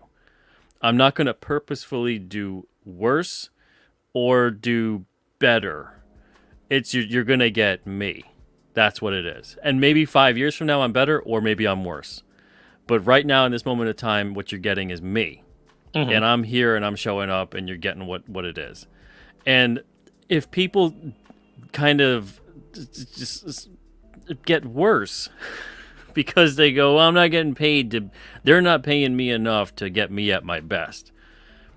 You're just showing people out there that you suck. They don't know that you're better and could be better. You're showing them that you stink. And then you're going to keep perpetually being in a situation where you get stuff that you're not getting paid what you're worth. And you're going to be stuck in that situation. But if you're actually going to elevate every project you're on, if you're going to do, I'll go back to Rob Liefeld. If you're going to go do the Rob Liefeld New Mutants thing where you come in and you supercharge life into a title that was like sort of so-so, I mean, he could have went in there and been like, whatever. And Liefeld gets beat up all day long. But when he did that with that title, and a lot of other creators have done stuff like that too, or when you went in there with your Darkwing Duck stuff, and you were like, yeah, I'm just going to kind of phone it in. Do people then look back fondly at anything that you've created and go, yeah, that was great? Or can you use that and get better jobs and better gigs based off of, hey, look, I was on this, there was quality there, and then also sometimes you get that nice magic where you put the quality out and then the sales commiserate with it. And it works. And you can then point to like, hey, here's the quality and here were the sales too to back it up. But if you're forever in this mentality of, I'm not getting paid enough to do a good job, you're going to get stuck there. Yeah, it's like, this is good enough for who it's for. Is never that's not something that exists in my vocabulary. It's I'm gonna do. You know what? I was raised like with a better work ethic than that anyway. My dad was always like, you need to do the best job that you possibly can, no matter what the situation is, because it's on your honor. It's what you you may not be getting paid the most, but you're getting paid, and it's on you. It doesn't, whatever anybody else is doing does not matter. It's what you're doing, and that's how you end up succeeding. And so that was always my philosophy. Is it's like, yeah, I'm not making a great page rate on this book. On the Boom book, I didn't make any page rate. I was just the editor until they fired me, and then took all those stories and kept using them. but companies, man, yeah, and then got mad at me because I was still promoting the book. They were like, we'd prefer if you didn't talk about this book. And I'm like, but it was my baby. And and then even Tad, like where I stopped kind of, there was a point where I was going to stop ghostwriting it because Tad had told me, what are you doing? And I was like, well, it's your baby, Tad. It's your book. And I put so much effort into trying to get it out there, get it made that, I can't just abandon it, and that's why I'm still ghostwriting it. And he's like, that company treated you like shit. They took your name off of it. They're not giving you credit for any of the work that you're doing now behind the scenes. They've badmouthed you to everybody that they can. Don't give them anything. I would rather the book fail because of bad creative than have you support it and put money in their pocket because of how they treated you. And so I basically said, I can't do this anymore. And then, so then in their desperation, they turned to Silvani and they said, well, can you ghostwrite this? And James came to me and said, like, hey, I heard you're not ghostwriting it anymore. They've asked me to do it. I'm out of my depth here.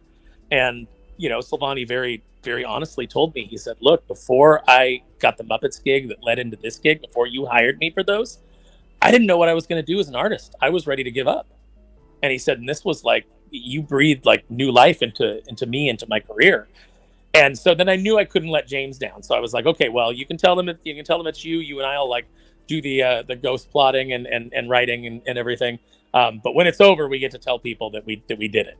And he was like, absolutely. So, that was my working relationship with James. And that's why the book mostly stayed on track, although our scripts were often rewritten. And that's why if you read the Boom versions, The dialogue is not that great. There's some choices there that weren't ours, like kind of fridging Morgana was not our choice, but it was something we ended up having to deal with when we went back and we did the Definitively Dangerous edition.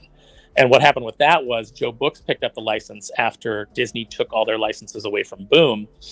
And they said, well, we want to reprint this Darkwing Duck material. And Disney told them, well, you can do it, but we'd like you to go back and restore the original script. So please contact, Aaron Sparrow and James Silvani, who worked on the book. And Wait, so Disney had wanted you yes. Wow. Yeah, so it was actually Disney that said, you can republish this, but we'd like to see those versions restored. What year was this? What year did that happen? This was, I want to say, 2014 that these talks started. Okay. And so I went back and I painstakingly restored all the scripts and even the things that weren't part of our script, I had to kind of rewrite to bring it in line with the show and with the way that we did it. And when we put out the Definitively that caused a big brouhaha where people asked to have their names taken off the book because it was no longer their vision. And of course the comic book media all being in bed with these companies, and they all ran with it. And I wanted to respond, and Disney said, don't respond, don't say anything about it, just let the book come out and let it speak for itself. And that was amazing advice, because when the book came out and people picked it up and they compared it to the Boom issues, they were like, oh, this is much different, this is much better. And we largely got nothing but praise for the restored version of it. So that's also why the book is called the Definitively Dangerous Edition, is because it is the definitive version of our work. Very nice. Wow. I wonder what's become of those people who gave you such logical and sound advice. I don't know, but I don't think that they're there anymore. It's like listening to you talk about that. It's like I'm listening to someone from another universe. Right? Because it's not the way that things seem to be run now. It's not at all. Not at all.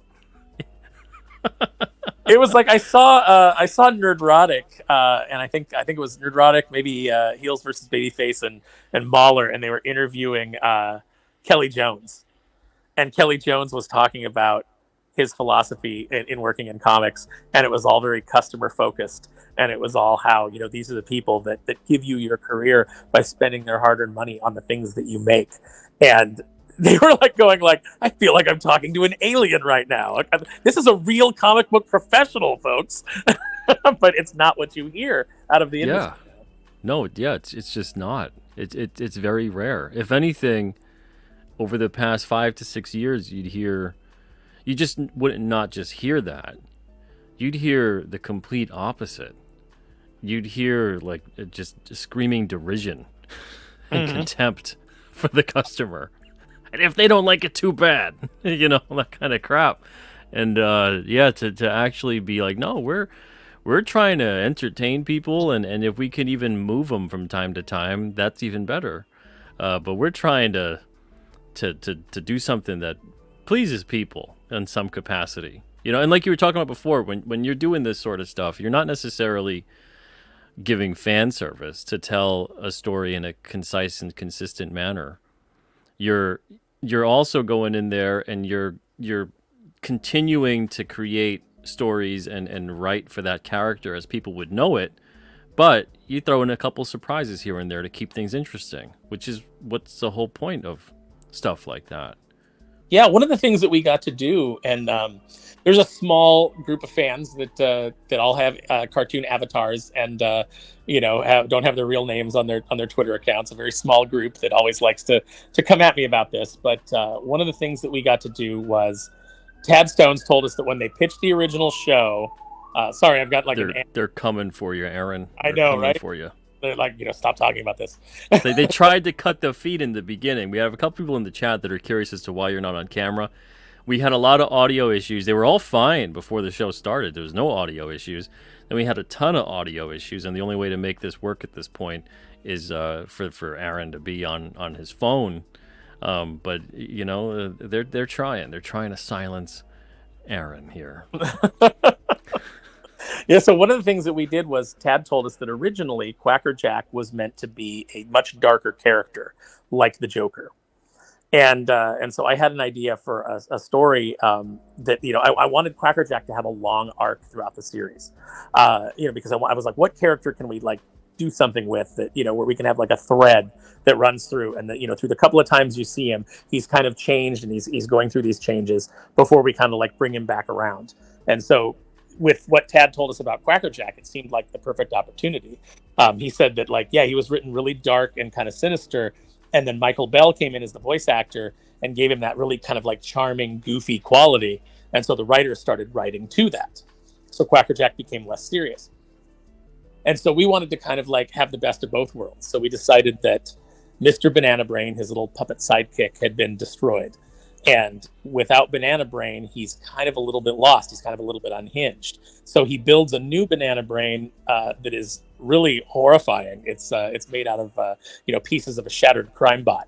So it's all metal and wires. And Mr. Banana Brain even says, when he says, like, I've got a new Mr. Banana Brain, and Banana Brain goes, I'm filled with hate and wires. It's like, so we were like, okay, so when he has this Banana Brain, this is the darkest aspects of his personality. And we really wanted to play with that. And that did upset a small contingent of fans, but most people loved it. And probably the most gratifying thing is I was on a panel with Katie Lee, with Michael Bell, with the voice actors, and they read from the Definitively Dangerous edition. And Michael Bell just opened it to, like, I gave him the pages with Quacker Jack on it, and he just scanned it briefly and then went into it. But he changed Quacker Jack's voice. He dropped it and made it darker. Made it, nice. Just from James' art alone and from him skimming the dialogue, his instincts, he knew exactly what we were going for. And it was just so cool, not only to see a master at work, but to see him reading your dialogue and adjusting his performance to what you had written. And it's just one of the most amazing things ever. It is that video, by the way, of that panel, I believe is up on my YouTube channel. So if you go and just check out Dapper Dragon Media, you can watch that whole panel. Oh, okay, great. I didn't think you had a channel. I'll put that in the links after the show. I haven't in the description in probably 2-3 years because I was just kind of fooling around, and then I ended up on being a frequent guest on other people's channels. So I haven't done a lot with it, but that panel is okay. So you said Dapper Dragon Media? Mm-hmm. Okay. I'll put that link in the description after the show. All right. So now shifting gears a bit, we went longer than I thought we would. We're already at an hour and a half. Is another like 15 minutes okay with you? Yeah, I'm good. All right. Let's people want to hear stories. I'm happy to read. No, it's been great. We dove into the corporate side. Now we're in the licensed side. Now let's get into the creator-owned a bit. For creator-owned, is Kneel Before Doomface, is that going to be your first creator-owned, or have you done other stuff that's creator-owned? This will be the first creator-owned project that I put out into the market. I've always wanted to do creator-owned stuff, but I'd always been in the position of, how do you do that? How do you establish your career enough to build up enough of an audience to support something original that you're going to do? And so, now with, of course, the advent of social media, with crowdfunding, with the ability to go direct to consumer, not having to convince a publisher that your idea is good and then give up your ownership so that they'll actually publish it and then hold it in perpetuity as part of their IP bank, it's a perfect time to do it. And, James and I, when we didn't get picked up by Dynamite to continue Darkwing, we started talking about things that we could do. And so James has got a pirate book that he's working on. I'm working on Kneel Before Doomface with him and with Renzo. I'm also working on a book called Brotherhood of the Wolf. I'm editing that for the creative team, which is going to be really great. It's a medieval horror story set during the Crusades. And I'm editing Unholy Nightmare by Dolan and by Aurelio Mazzara. And that just launched last night on Kickstarter. So if you get a chance, check out the Kickstarter for Unholy Nightmare. Very but nice. Yes, Doomface will be the first thing that's wholly owned by me. The conceit of it is there's two stories running concurrently that will eventually converge. There's the story of Spam and Iggy the Inflatable Iguana, two characters that want to become superheroes in the big city. And the conceit for their story is, what if breaking into the superhero business was like trying to break into the modern day comic book market. So there's going to be a lot of satire there. If you guys just watched Into the Panderverse with South Park, you're kind of going to get a little bit of that tone in the Doomface book. And then Doomface's side of the story is that he is a supervillain who almost took over the world in the 1980s, but was banished to another dimension by the Supreme Sorcerer Alistair Thorne and the patriotic hero Silverstreak. So he was banished, and through a freak accident by a couple of YouTubers, he's brought back to our world in the modern day, and decides to reaffirm his desire for conquest. But the world is obviously very different than when he first set out to conquer it. So he has to take on a major domo who's familiar with like kind of the modern day, and that's where the character Lexi comes in. She becomes like his sidekick that's navigating him, because she's actually a producer on this YouTube show, and she hates the guy that is the host of the show, and he runs afoul of Doomface and leaves her without a job. So she's like, hey, what am I supposed to do? And so he takes her on as his guide. And so there's a lot of comedy between them because it's a clash of personalities. She's a fiery little 5-foot Latina, and he's this 7-foot tall supervillain. This sounds like it'd be a really fun Adult Swim show, like that kind of vibe, like circa 2010. Yeah, that's kind of like my mentality. So when people ask me like, hey, what are your influences on this?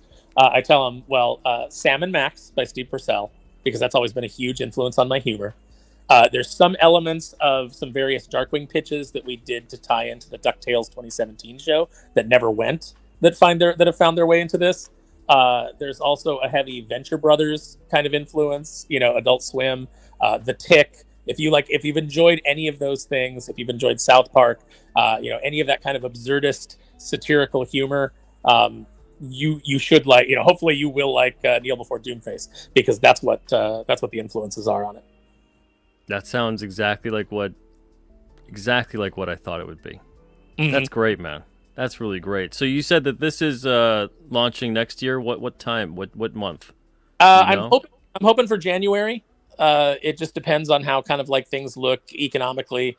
We might go a little bit later in the year just to give people time to recover from Christmas. Yeah, I would recommend that. Yeah. Yeah, we do have a lot of plans. We're not going to do, we want to give people some variant covers, but we don't want to make people feel like they can't, if they want to, they can't get everything. So we're not going to go too crazy with it.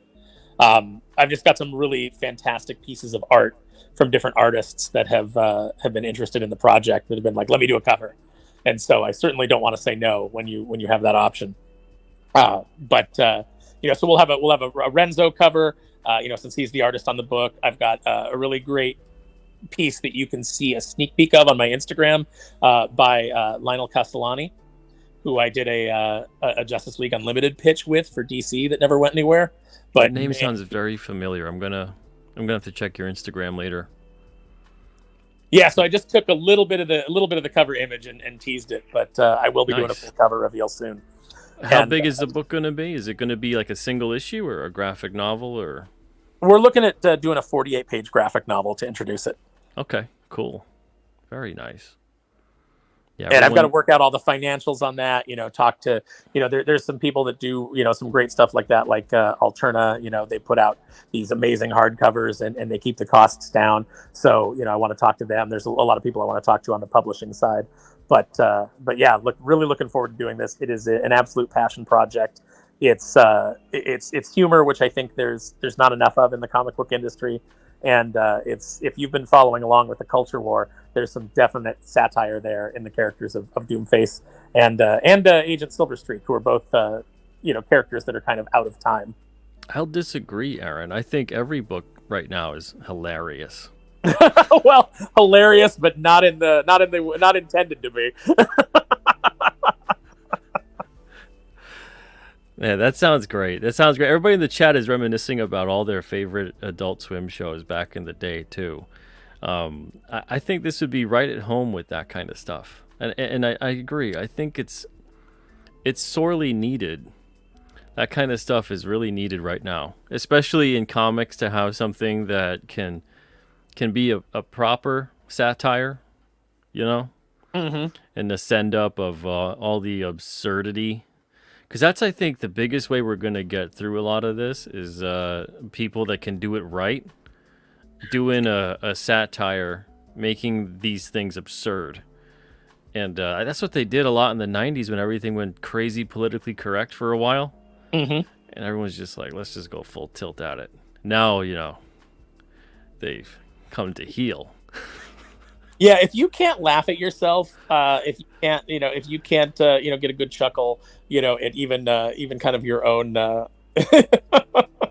your own beliefs and then maybe this isn't the book for you. But I think that it will have a lot of broad range appeal, especially to the audience that is looking for something different, the audience that comes to Alterna, the audience that goes to Iconic, that goes to your thinking critical channels and your nerdrotics, and I think that crowd is really going to love it, because it is going to be a very satirical send up, but within a superhero story that will still have stakes and will still have characters that hopefully you care about, who have their own desires and their own motivations and their own goals that they're trying to reach. It's going to be a story about underdogs, and who can't get behind that? Very nice, man. Let's see. Bruce says, what's Aaron, Pete's, and everyone's take on any Scooby-Doo related series, classic and modern, such as the new Scooby-Doo Mysteries, Be Cool Scooby-Doo, and Scooby-Doo and Guess Who? I am not familiar with any of those. I stopped being familiar with Scooby-Doo around 2012, maybe? Something like that. Yeah, that's probably kind of where I dipped out. There's been, if you put a Scooby-Doo episode up and you didn't tell me what show it was from, I probably could not identify what show it was, what the title of the show was, which version it was. But I've always had an appreciation for Scooby-Doo. I think that is an evergreen property that people continue to enjoy. Yeah, I love classic Scooby-Doo. And what was that? It was pretty good. At one point, it just looked like modernized Scooby-Doo. Was it Scoob? Maybe. Man, I'm blanking. They had a couple of really good stories though too, and the voice acting was on par, and the animation, the characters still look like relatively the same design. It didn't venture into the territory that it's all over the place now in like the past 5 or 6 years maybe. Yeah, I didn't enjoy Velma, I can tell you that much. I did enjoy the take of on Scooby-Doo that was on the Venture Brothers, though. I thought they did a very good... Oh, yeah, that was... Yeah. It's like, I loved when Scooby tells Shaggy, they're pissing in your yard, man. Like, trying to get him fired up, like, they're disrespecting you. I was like, yeah, that's exactly how it goes. Yeah, like only Shaggy could hear him. Uh-huh. Shaggy's just strung out.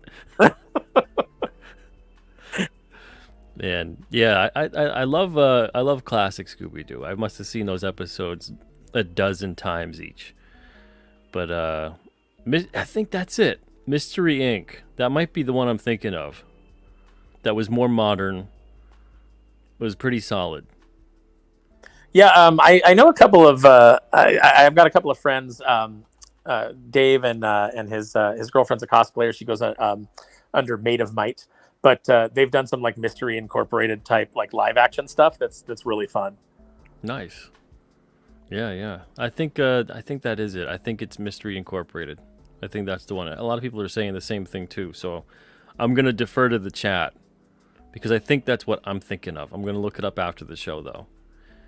But yeah, man, oh man. Aaron, thank you so much for being on here tonight. We went over a lot of stuff, and I'm glad we got in depth with some of this Darkwing Duck stuff as well, and highlighting your creator-owned stuff that's on the way. Kneel Before Doomface. Before we go, where is that coming to? Is it going to Kickstarter, Indiegogo, Fund My Comic? Where's that going? I've still got a couple of things to figure out. Indiegogo seems to be shadow banning people, and just based on the fact that this is satirical of modern culture. I fully expected it would probably get shadow banned. So I'm looking at a couple of options. You've got guys out there like the Rippaverse who've done it through their own website. Now Clownfish TV is doing their Shadowbinders book through their own website. So I may try to go that route. And just not share it with somebody who's not going to promote my book anyway and is going to actively possibly try to keep people from seeing it. But I've got a lot of decisions to make over the next couple of months. But if you guys want to, if you don't already follow me on Twitter, it's just Aaron Sparrow on Twitter. If you want to find it really easy, just type in the hashtag Kneel Before Doomface into the search, and it'll come up with like character art and things that we revealed. And you guys can follow me, and I'll keep you updated.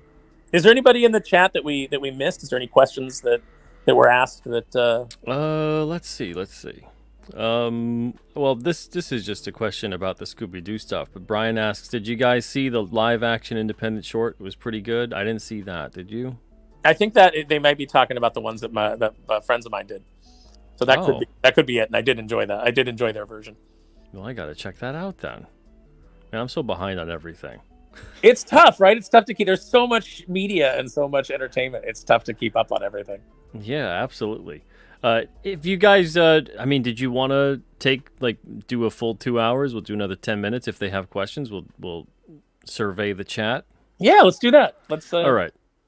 Let's do a little fan service. Okay, so if anybody here we'll go to the 2 hours tops. If anybody here does have questions for Aaron about anything or wants to say hello or whatever it may be, I'm not going to put the link in the chat to join the show.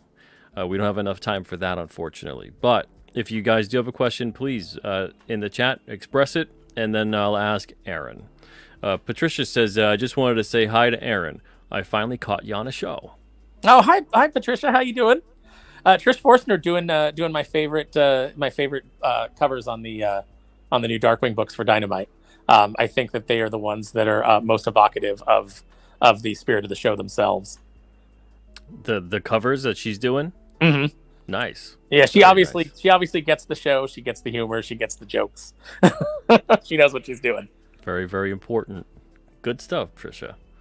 Let's see. Ross says, question. Are you frightened or excited to see Doomface Rule 34 art? Oh, geez. Ross, I hadn't even consideed that as a possibility. You always think to yourself, like, man, I can't wait till people kind of get into these characters and they start like sending fan art. But yeah, what a horrifying concept that is. I don't think I want to see it. My babies. Yeah. Once it gets out there, it'll happen. Once it's in the world, we have very little control, and that's just something you got to live with. Have you seen any King Cryptid stuff come your way? Any Rule 34 King Cryptid yet, Peter? No, I haven't seen anything come my way, and I ain't gonna look for it, and that's just how it is. I always hope that if anything along those lines of any of that type of stuff ever occurs, that it just brings more attention to the character and to people going, oh, I gotta check this out. And then, and then being disappointed that you can't do anything I'm a firm believer, once you put the art out into the world, you really lose that kind of control over it. Mm-hmm. You always have control over, obviously, the stories that you're creating, but people are going to interpret things and do whatever they want to do once it gets out there, for better or worse. They're going to ship your characters in ways that you never intended. Exactly. Uber says, Aaron, I understand you're going to be at Legion's Con next week, correct? I'm going for the first time and would love to talk with you about independent publishing. Yes, I will be at Legion's Con in Jersey next week. I'll be at the Big Head Studios table where we make custom 3D parts for action figures, including Mythic Legions. I'll be sitting at the table. I'll actually be painting parts live for people. So if they want to come and commission a piece, I will be doing that for them. And yeah, absolutely, man, come by and you can pick my brain while I paint. There you go. What Geeks Do Network says, do you guys like Danger Mouse? Love the original and new one was good too. I haven't seen the new one. Danger Mouse came out about the same time as like Count Duckula, and I watched both of those. I haven't seen the new one yet, but I've heard really good things about it. Very nice. Let's see. Bruce says, this one is different. Question for all. Any Looney Tunes related series you all like? Classic, modern, Mine fans are the let's see, the Bugs Bunny and Tweety Show, the Looney Tunes Show, and New Looney Tunes. I'm familiar with those. So yes, I like those. Yeah, I liked, obviously I grew up with the original Looney Tunes, the Merry Melodies. Yeah, Merry Melodies, yeah. And then, Tiny Toon Adventures and Pinky and the Brain, and when they did all of that animation. I was a huge fan of all of that. I think the Bugs and Tweety Show was good. I remember liking that one. I tried to watch Tiny Toons Looniversity, and I found it, like, cringy and painful. Oh, when did they do that? It's on HBO right now. Enough said. Yeah, and they made Babs and Buster, like, they're weirdly kind of like obsessed with each other and being in each other's presence, like they're twins and like they can't stand to be apart. They took some weird liberties with some of the characters, and then of course now it's not politically correct to use some of the characters like Speedy Gonzales or Pepe Le Pew. You can't do that anymore. So yeah, it's just a watered down version that I did not enjoy. Yeah, I haven't seen that. I don't plan on seeing that.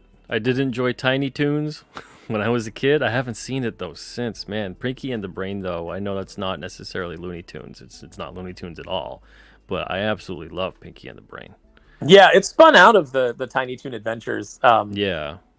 I remember they did one where they mixed all the characters together, and it was like it was Elmira and the Brain. And one of them's a little girl, the other is, and there's like a pause, and they go, the Brain. Like we didn't really think this concept out very well. It was a good little gag. Yeah, that was great.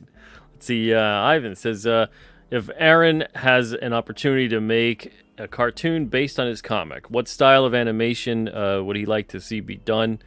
Also, what latest action figure are you looking forward to getting? So if they did a cartoon, I'd almost want to go kind of maybe a My Hero Academia kind of style. I'm a fan of a lot of different anime styles right now. Like even if I haven't watched the anime, like I always appreciate the art when I see it. So maybe something along those lines, something that's more detailed. I don't want to go kind of the simple, ugly style that a lot of Western animation is using now. I really love the Japanese attention to detail and to quality and to, just really, intense action scenes. I think that Rise of the TMNT, is that the one where Raphael was the leader that was on recently? I didn't watch the regular show, but I saw the movie, and the movie's animation was beautiful and it was fluid. And I'd like something like that because I want big action scenes in the midst of the humor. So I think that's the direction that I would love to see if that were a possibility. It's nice animation, but man, the designs, I could just not get behind it. Yeah, no, I didn't love the designs, but when you watch the action scenes in it, you're like, oh wow, they really nailed this. And then the new movie, of course, Mutant Mayhem, they kind of rip off the Spider-Verse style, but I think that's a really attractive style of animation. But again, the character designs I absolutely disliked. As far as action figures go, the new stuff that I'm looking for is all the new G.I. Joe stuff that they just announced. I'm really loving the 6-inch G.I. Joe line that they're doing. And as far as talking about Legions Con next week, the Four Horsemen are about to reveal their latest Legions line. And I think that they're going to be fleshing out their Sons of the Red Star faction, which is my favorite faction. So I'm excited for that. Very nice. The thing with that, the new turtle stuff I saw the other day, it was like on a cereal or something. Michelangelo, and he's got braces. Yeah. I was like, who's the orthodontist for a Ninja Turtle? Got to be a mutant, right? It's got to be somebody down in the sewers doing dental work. What? I have some dental work I need done. If they were like teenage boys who merged with the ooze and a turtle and yada yada, kind of like the way they went with like the whole Splinter thing for the cartoon, as opposed to making him like a rat with the ooze and like a human with the, then I could be like, all right, But like over designed the thinking on that, give him braces. Yeah, like a teenager, but nobody considers the logistics of well, how does that work like within the world? And that's something that you have to do as a writer. You have to, it might be cool to think like, this design element would be neat, but you have to explain it in world. You have to make it logical. Unless you're just doing, an absolutely absurd world where nothing really matters, and in which case you get away with it really easily. But, this is supposed to be a little more grounded than that. teenage turtle orthodontia is a thing. That's right. Sheldon asks, Aaron, are you also the artist on Kneel Before Doomface? I wish I could draw that great, but no. Our artist is Renzo Rodriguez. Yeah, Renzo's great. Yeah, he did some Death Rage pages for me. He did the Death Rage the horror special that we did that was like set in a pyramid in Egypt, and we had mummies and man, when he turned in those first pages, I was like, I want to work with this guy the rest of my life. Absolutely. AL. Ooh, AL with the good catch. Is Pinky and the Brain spun out of Animaniacs? Oh, she's right. AL got me. She's absolutely right. Yep. Yeah, and they did have that with Elmira, though, with Elmira and the Brain. I remember that. How you doing, AL? Good to see you. Yeah, good catch, AL. Good catch. Let's see. Patricia says, on Luniversity, they made Buster and Babs siblings instead of no relation, and it's so weird. Yeah, they used to say it, right? They used to say, literally, they used to say no relation. Yeah, Babs and Buster Bunny, no relation. Yeah. It's a weird choice. And then there's a whole like subplot about them wanting to like be in the dorms together, and it's just there's just a lot of bizarre choices in the show.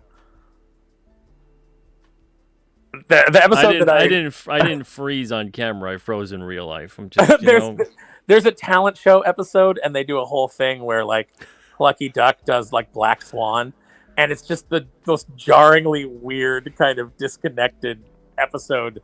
A friend sent it to me, and he was like, okay, you have to watch. He goes, I know you watched the first like 2 episodes and you were like, this is not for me. He goes, you have to watch this episode. This is everything that's wrong with reboots today. And he was not wrong. That episode in particular sounds like it. Yeah. Yeah. I think I busted a couple teeth just like gritting them so hard. Wow. The cringe was too much. Freakazoid. Yeah, Freakazoid. I loved Freakazoid. It was pretty much the adult cartoon that was ahead of its time. Yeah, that was originally a pitch for the Creeper from DC, Yep. and they said, now we don't want to do a Creeper show, so it became Freakazoid. And I think that's one of those things, one of those happy accidents where you get told no, and then you have to redirect your creativity, and it ends up being something even better. To this day, I still chuckle when I think of. So there's a bit where the villain brings in the cat that was part of Freakazoid's creation, and they've got a guy that's supposed to be like a cat whisperer. And since Freakazoid won't talk, the cat is going to reveal everything about how this happened, so that the villain can capture Freakazoid's powers. And so he's holding the cat up, and the cat's meowing. And then the villain asks the guy, well, what did he say? And the guy just goes, he said he's very, very sad. And then the villain's just like, get out. I still remember that to this day, because it was just such a bizarre kind of... I love the one too where he's in this impossible to get out of cage or something like that, and then he's got to call the production assistant to give him the key. I love and that the production assistant's got like his coffee.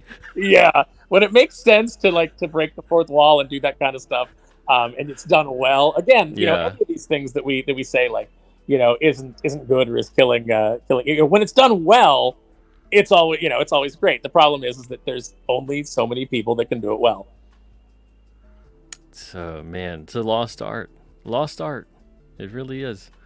Let's see. What Geeks Do Network? Did you read any of the IDW G.I. Joe, which started out with Devil's Due? I did. I was excited when that series relaunched.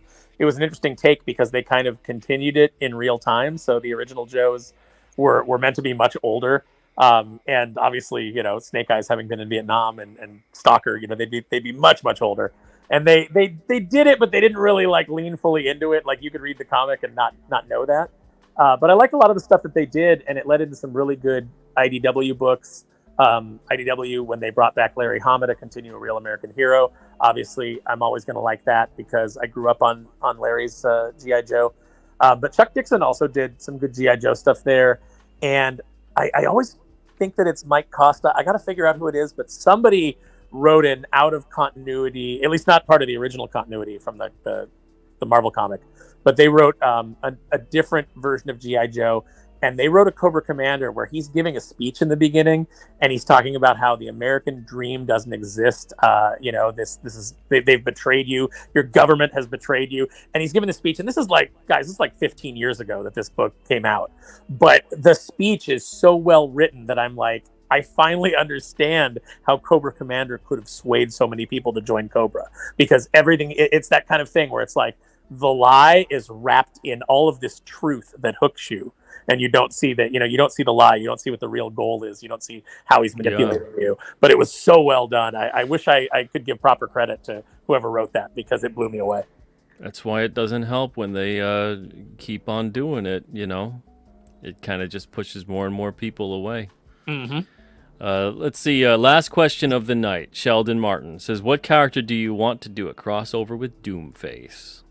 Ooh, who would be, like, the Tick would be an obvious one. That would be a lot of fun. Teenage Mutant Ninja Turtles, I think, would work. But Doomface is going to be pretty absurd. So, I think it would honestly have to be like things like that, where you could bring in characters, and it wouldn't really affect Doomface's universe, and it wouldn't really affect the continuity of their universe, because both of them are kind of goofy. So I think the Tick is probably the number one character. I got Freakazoid on the brain now, so I want to see Freakazoid with Doomface. Freakazoid would work, yeah, and that's actually one of Silvani's favorite cartoons as well. So he loves Freakazoid. Very nice. Even if it can't ever come to fruition, we can at least have our minds come up with stories, So once that Doomface book is out, you can start imagining. Remember imagination? That's so important. Yeah, well, one of the things that, since we were talking, just to finish up, when you and I were talking about John Byrne earlier, John Byrne went on to do like 33 issues of X-Men that were just on his website, and what he would have done if he would have continued with the book. And that got Silvani and I really excited, and we're really invested in the idea of doing that with Darkwing, continuing our Darkwing stories for free on the internet for the fans. And the only money that gets made off of it is maybe James sells his original pages, or if people want to contribute to a Patreon or something like that. That's how we do it. But we really want to get these stories out. We want to kind of complete the arc of all the characters that we set out to do, and I think that's the way to do it, and to do it without having to go through Disney approvals where they nerf your best ideas, because that's the job. Someone with an approval book has to say no to something, to justify their position. To be able to do that, obviously we wouldn't do anything that was disrespectful to the character or violated the family friendly nature of the character, but just to be able to tell some jokes that maybe or wouldn't pass muster otherwise. Yeah. Or some crossovers. Yeah. Actual fan fiction. Mm-hmm. There you go. All right, man. Thank you so much for being here tonight. We went a whole other hour longer than I thought we would. Holy smokes. But it was worth every second. Thank you, Aaron. Yeah, thank you for having me, Peter. It was great to get back in touch with you too. We hadn't talked in a while, so this was fantastic. Yeah, big time, man. It was great. Everybody in the chat, thank you guys so much as well. Man, this was a fantastic show. Started off real rough, but we came around. We got a nice, beautiful landing, and that's what matters. That's what matters. Not one of those launch pad landings, right? Let's see. We got tomorrow, 9 o'clock Eastern. I'll be back. We got Jason Bascom on the show, so be here for that. 9 o'clock Eastern tomorrow. Jason will be here. Until then, everybody, thank you guys so much. Really appreciate it.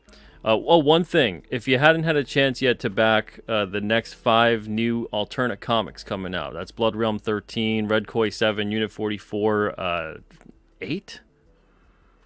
8, yes. Wolf and Badsy 8 and 9. That pre-order period, the crowdfunding period, is ending very shortly, tonight. So if you haven't had a chance to back it yet, get those pre-order bonuses, the trading cards, number 14 and 15 of the Alterna series. It's on either Indiegogo or on Alterna Comics website, so feel free to check that out. Go get that. The pre-order period with the bonuses is ending tonight, but you could still order the books on the Alterna site. The Indiegogo is shutting down. So make sure to go pick that up. King Cryptid as well, also on the Alterna site, and kingcryptid.com will take you to the Indiegogo. Pick up some good stuff there. Other than that, see you guys soon, tomorrow night. And until then, have a great night and an even better tomorrow. See you guys.